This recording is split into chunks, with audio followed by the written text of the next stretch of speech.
Hello guys, अमन गुजरात आपका भाई आप लोगों के लिए एक नया वीडियो लेके आ चुका है। तो इस वीडियो में बात करने वाला है सीपीएल 2024 के 90 टी20 मुकाबले के हर एक प्रेडिक्शन के बारे में। ठीक है, यानी कि दोस्तों सारे के सारे ऐसे प्रेडिक्शन बताऊंगा कि चाहे आप ड्रीम इलेवन खेल रहे हो या फिर मैच विनर पे इन्वेस्ट कर रहे हो, दोनों में आपको प्रॉफिटेबल होगा। यानी कि पिच रिपोर्ट जो हमारे लिए मेन होता है, क्योंकि अगर आपको किसी में भी इन्वेस्ट करना है ड्रीम इलेवन में या मैच विनर में, तो भाई पिच रिपोर्ट को समझना बहुत जरूरी होता है। और कौन कौन से प्लेयर अच्छे से जो फॉर्म में चल रहा है, कौन कौन सा प्लेयर आज के मैच में चल सकता है, उसको भी जानना बहुत जरूरी होता है। और उसके साथ साथ टीम कैसा फॉर्म में चल रही है उसको भी जानना बहुत इंपॉर्टेंट रहेगा। और कौन सी टीम विजेता बनेगी वो भी हमारे लिए इंपॉर्टेंट है। इसलिए सारे के सारे प्रेडिक्शन देने वाला हूं, तो वीडियो को लास्ट तक देखना मत भूलना और चैनल को सब्सक्राइब करके जाओ। आप लोगों के लिए ऐसे एनालिसिस वीडियो आपके पास जल्द से जल्द आते रहेंगे। तो इसलिए बोल रहा हूँ चैनल को सब्सक्राइब कर लो और बेल आइकन को भी प्रेस कर लो, ताकि सीपीएल तो पूरी कवर होगी, लेकिन उसके बाद जैसे वुमेन्स लीग आएगा वो भी कवर करने वाला हूँ। ठीक है, वुमेन्स लीग यानी कि वुमेन का जो भी वर्ल्ड कप आने वाला है उसकी बात कर रहा हूँ। उसके बाद सारी की सारी ऐसी लीग तो कवर होगी इंटरनेशनल टी20 भी कवर होगी। तो भाई चैनल को सब्सक्राइब करके जाओ और बेल आइकन को भी प्रेस करके जाओ, और टेलीग्राम को भी ज्वाइन करके रखना, क्योंकि वहां पे मैं सब कुछ अपडेट देता हूँ टॉस के बाद कि मैच कैसे चल रहा है, क्या हो रहा है, सब कुछ वहीं पे बताता हूँ। ठीक है, अभी बात करते हैं सीपीएल 2024 का ये 9वां मुकाबला खेला जाएगा एसटी पिटोरियस और बारबाडोस रॉयल के बीच। ये मुकाबला 7 सितंबर सुबह 4:30 बजे होने वाला है। ठीक है, वेन्यू देख लो, Warner park, St Kitts West Indies वाली पिच रहने वाली है। यहाँ पर ऑलरेडी इस पिच पर 3 मुकाबले खेले जा चुके हैं इस सीजन के। ठीक है दोस्तों,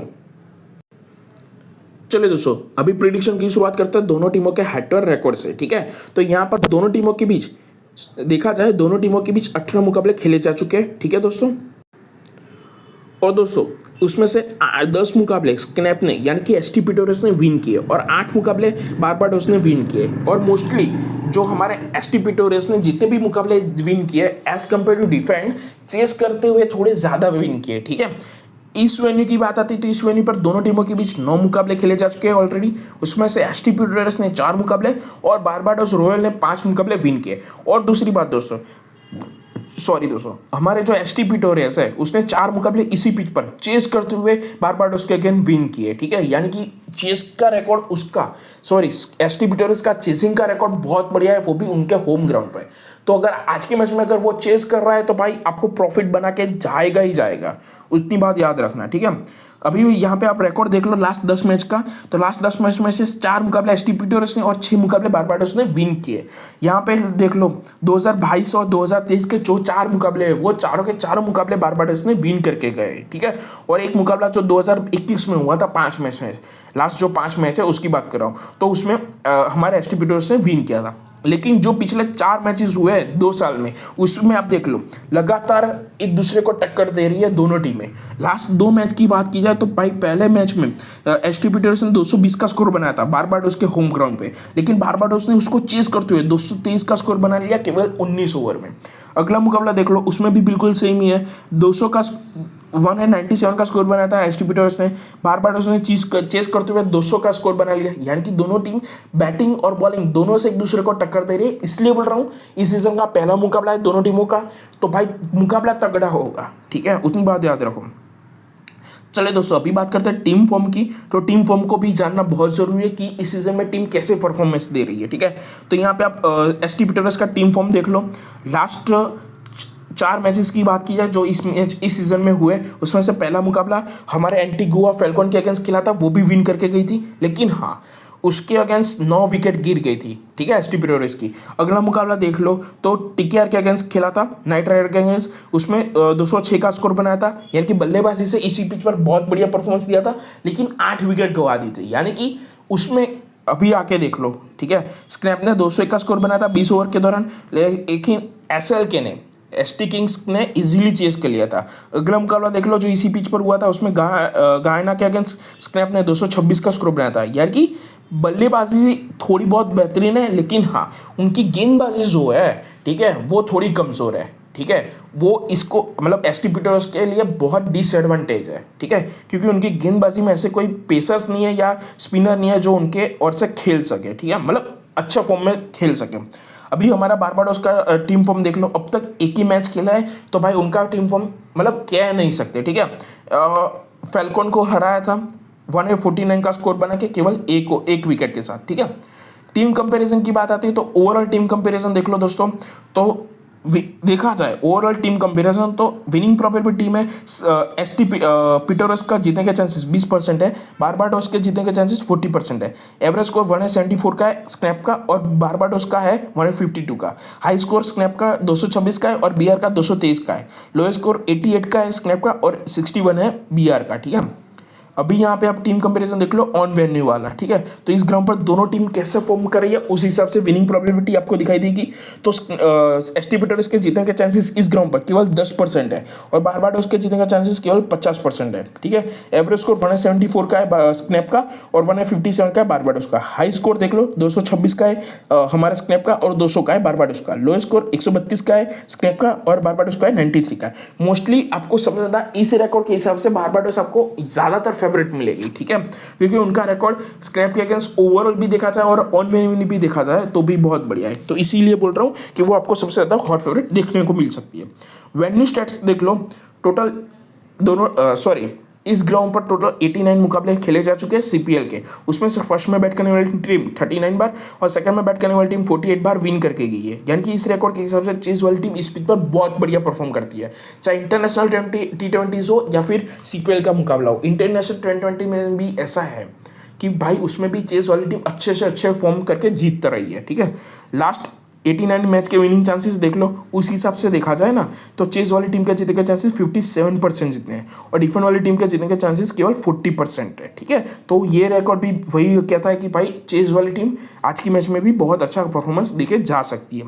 एवरेज स्कोर देख लो, फर्स्ट इनिंग का 164 के करीब है, सेकंड का एवरेज स्कोर 143 के करीब है। लेकिन इस सीजन के जो लास्ट 3 मैचेस हुए, सॉरी अब तक 3 ही मैचेस हुए इस पिच पर, उस रिकॉर्ड के हिसाब से देखा जाए ना तो 185 या 195 तक का स्कोर जा ही सकता है बिल्कुल आराम से, चाहे फर्स्ट इनिंग हो या सेकंड इनिंग। मोस्टली हर मैच में 200 के प्लस का स्कोर बन रहा है। तो भाई हम इतने आज के मैच के लिए एज्यूम कर रहे हैं, अगर मान के चलो जैसे लास्ट मैच में मैंने आपको बताया था कि 210 के प्लस का स्कोर बनता है तो भाई डिफेंड होने के चांसेस बन जाएंगे। इसलिए बोल रहा हूँ अगर हाई स्कोर बनता है, जैसे लास्ट मैच में 266 का स्कोर बना, ठीक है, हाई स्कोर देख लो वही है, लो स्कोर 80 का है, तो भाई अगर इतना हाई स्कोर बनता है तो भाई पक्की बात है कि डिफेंड होगा ही होगा।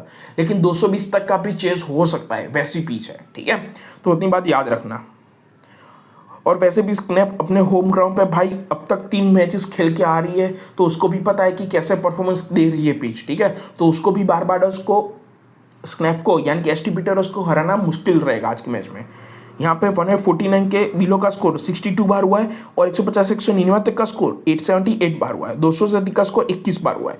यानी कि दोस्तों आपको पता है कि ये पिच हर सिचुएशन में परफॉर्म करती है और मोस्टली देख लो 200 के प्लस का स्कोर 21 बार हुआ है, मतलब हाई स्कोरिंग पिच है। ये रिकॉर्ड से यही साबित होता है। अभी चलो दोस्तों मेन बात करते हैं हमारे मेन पिच रिपोर्ट के बारे में, ठीक है। तो सीपीएल के दौरान ये पिच हाई स्कोरिंग परफॉर्म करती है, एवरेज परफॉर्म करती है और बल्लेबाजी के लिए भी हाई स्कोरिंग पिच है, चाहे फर्स्ट इनिंग हो या सेकेंड इनिंग, ठीक है। इसलिए बोल रहा हूँ कि बल्लेबाजी के लिए स्वर्ग मानी जाती है, ठीक है। बल्लेबाजी इस पिच पर इतना अच्छा परफॉर्मेंस देगा, चाहे फर्स्ट इनिंग या सेकेंड इनिंग, अच्छे से अच्छा स्कोर भी बना के जा सकता है, वैसी पिच है। क्योंकि क्या है कि फ्लैट सरफेस है, ठीक है, जैसे मैंने आगे की वीडियो में बताया था, जो लास्ट मैच की वीडियो बनाई थी उसमें, और शॉर्टेस्ट बाउंड्री है, तो इजीली बल्लेबाजी हो रही है इस पिच पर, ठीक है। अभी पेसर्स की बात कर लेते हैं तो भाई पेसर्स को फर्स्ट इनिंग या सेकंड इनिंग दोनों इनिंग में अच्छी खासी मदद मिल रही है, ठीक है। उसको मदद मिलने के चांसेस 61% जितने हैं।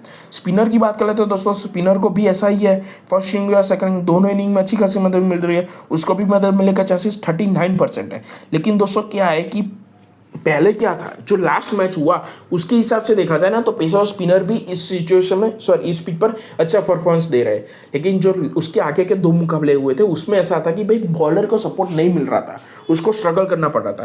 लेकिन जो लास्ट मैच हुए उसमें पेसर्स को 7 विकेट मिले और स्पिनर को 8 विकेट मिली है। तो इसीलिए बोल रहा हूँ बल्लेबाज भी इस पिच पर अच्छा फॉर्म करके जाएगा, पेसर्स भी अच्छा फॉर्म में जाएगा और स्पिनर भी इस पिच पर अच्छा करके जाएगा, ठीक है। लेकिन हाँ, पेसर्स को अगर आप ड्रीम 11 या ऐसा कुछ खेल रहे हो तो पेसर्स को थोड़ा कम ट्राई करो, स्पिनर को थोड़ा ज्यादा ट्राई करो। मुझे लग रहा है दोनों इनिंग में अच्छी खासी विकेट चटकाएगा और बल्लेबाज को हो सके उतना ज्यादा ट्राई करो, ठीक है। जितने भी हिटर है, ठीक है, आपको पता ही है वेस्ट इंडीज में अगर 1-2 हिटर भी चल गए ना तो बात खत्म है, ठीक है। तो उनको ज्यादा ट्राई करो बल्लेबाजों को, ठीक है, क्योंकि हाई स्कोरिंग पिच है तो आपको ज्यादा रन बना के दे सकते हैं, ठीक है। पेसर और स्पिनर का रिकॉर्ड देख लो, लास्ट 10 मैच के अकॉर्डिंग पेसर को 68 विकेट मिला है और स्पिनर को 43 विकेट मिला है, ठीक है। अभी रिसेंट मैच की बात कर लेते हैं दोस्तों जो इस ग्राउंड पे हुए हैं। तो ये 3 मुकाबले इस पिच पर अभी रिसेंट में खेले जा चुके हैं। यहाँ पे आप देख लो फर्स्ट मैच के दौरान फर्स्ट इनिंग में टीके ने 250 का स्कोर बनाया, स्क्रैप ने इजीली चेस करने के लिए 206 में ही खत्म कर दिया, ठीक है, लेकिन वो चेस नहीं कर पाई थी। अगला मुकाबला देख लो, स्क्रैप ने 201 का स्कोर बनाया, लेकिन एसटी किंग्स ने इजीली चेस कर लिया केवल 5 विकेट गवा के 202 का स्कोर, ठीक है।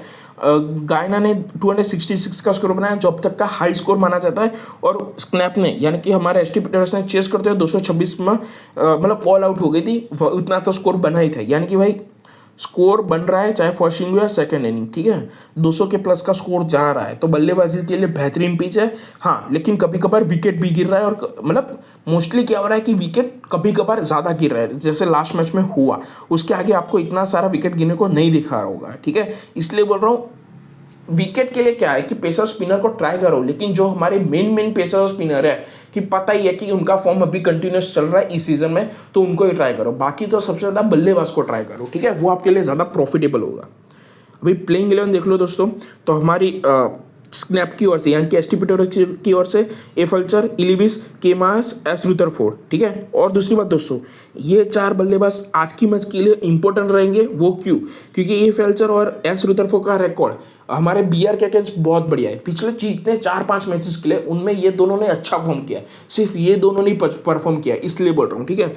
ई लिविस का है क्या है कि ई लिविस अब तक रिसेंट मैच में देखा जाए तो तगड़े फॉर्म में चल रहा है। लास्ट मैच में थोड़ा डाउन था, 0 या 3 रन में उड़ गया था, लेकिन उसके अगले मुकाबले तीनों के तीनों मैच में अच्छा फॉर्म करके गया था वो। और के मार्स का भी बिल्कुल वैसा ही है। ये बंदा पहले बारबाडोस रॉयल के अगेंस्ट उनकी ओर से खेल रहा था, ठीक है। उनको पता है कि भाई बारबाडोस के साथ कैसे परफॉर्मेंस देना है, ठीक है, और अभी रिसेंट में भी इनका परफॉर्मेंस बहुत बढ़िया है, चाहे बैटिंग हो या बॉलिंग से थोड़ा वीक है, लेकिन बैटिंग से आपको रन बना के दे सकता है, इसीलिए बोल रहा हूँ, ठीक है।